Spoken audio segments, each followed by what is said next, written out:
안녕하세요. 잃어버린 30년. 일본 경제 하면 딱 떠오르는 말이죠. 그런데 바로 그 일본 경제가 지금 거대한 전환점을 맞고 있습니다. 오늘 그 핵심을 한번 파헤쳐 보겠습니다. 수십 년 동안 일본 경제를 정말 끈질기게 괴롭혔던 단어, 바로 디플레이션인데요. 이게 어쩌면 이제 과거의 유물이 될지도 모르겠습니다. 완전히 새로운 경제 각본이 쓰여지고 있거든요. 투자자라면 이 변화 절대 놓치면 안 되겠죠? 자, 그럼 오늘 우리가 살펴볼 내용입니다. 먼저 일본 경제에 무슨 일이 벌어지고 있는지 한 시대의 끝을 보고요.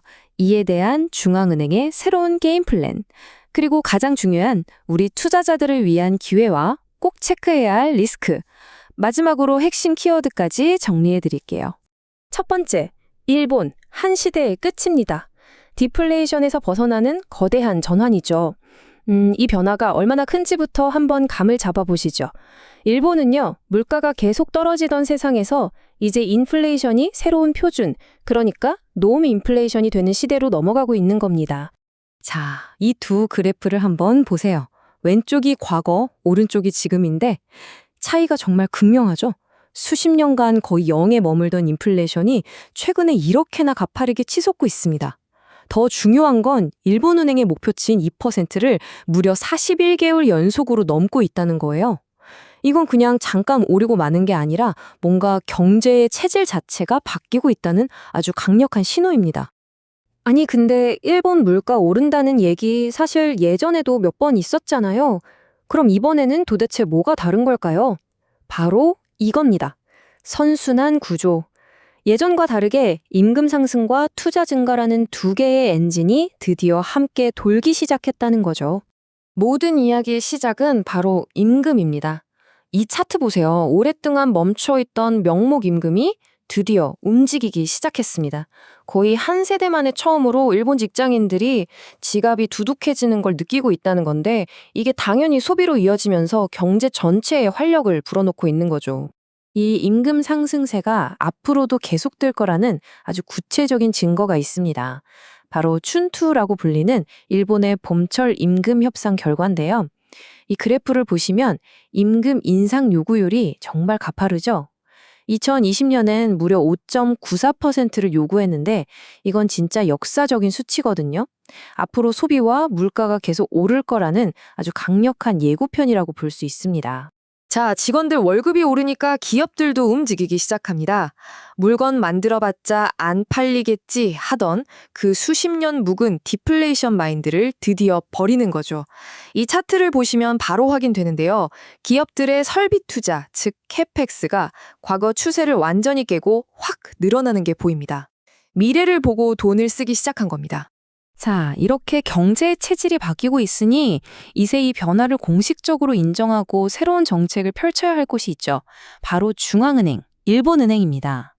이들의 새로운 게임 플랜을 한번 보시죠. 이 표 하나로 일본은행의 정책 변화가 깔끔하게 정리됩니다. 왼쪽이 잃어버린 10년 시대의 정책, 오른쪽이 지금 뉴 노멀 시대의 정책이에요.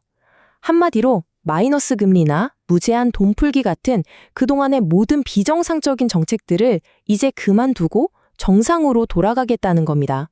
정말 엄청난 변화죠. 그리고 이게 그냥 한 번 금리 올리고 끝, 이게 아닙니다. 이 전망치를 보세요. 앞으로도 금리는 계속 점진적으로 올라갈 걸로 보이죠. 시장에서는 2027년까지 서너 차례는 더 올릴 거라고 보고 있습니다. 이제 일본도 제로금리 시대와는 완전히 작별하는 겁니다. 자, 그럼 가장 중요한 질문이죠. 그래서 우리 투자자들은 어디에 주목해야 할까요?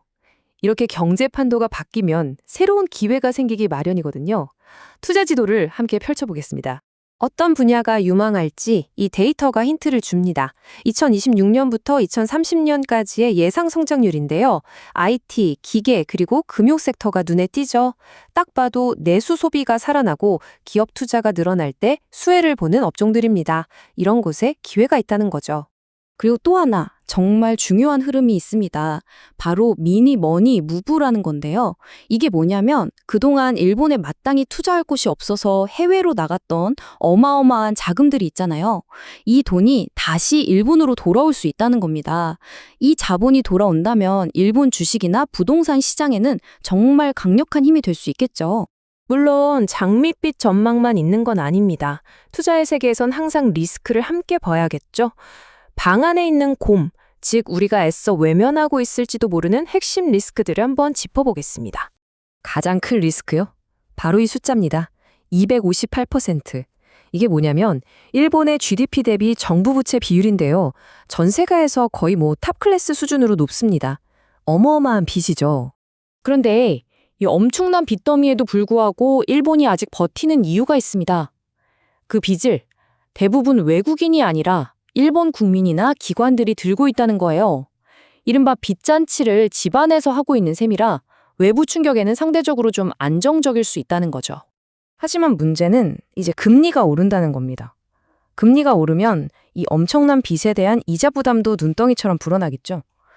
게다가 일본은행이 그동안 사들인 어마어마한 양의 ETF, 즉 주식들을 어떻게 시장에 충격 없이 되팔 것인가 하는 문제도 남아 있습니다. 이게 다 잠재적인 폭탄이 될 수 있는 거죠. 자, 그럼 지금까지의 내용을 총 정리해서 우리 투자자들이 이것만은 꼭 기억해야 할 5가지 체크리스트로 만들어 봤습니다. 딱 5가지입니다. 첫째, 노민플레이션. 이제 일본의 인플레이션은 일시적인 게 아니라는 걸 받아들여야 합니다.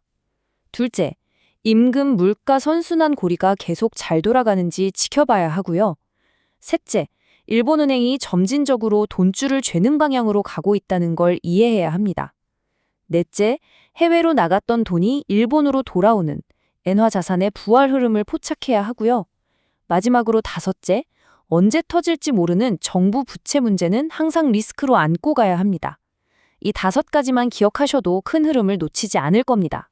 일본이 30년 만에 정말 새로운 이야기를 쓰고 있습니다. 이건 어쩌면 한 세대에 한 번 오는 기회일 수도 있고 동시에 새로운 리스크의 시작일 수도 있습니다. 중요한 건 여러분의 포트폴리오는 이 새로운 변화를 읽어낼 준비가 되어 있느냐는 것이겠죠.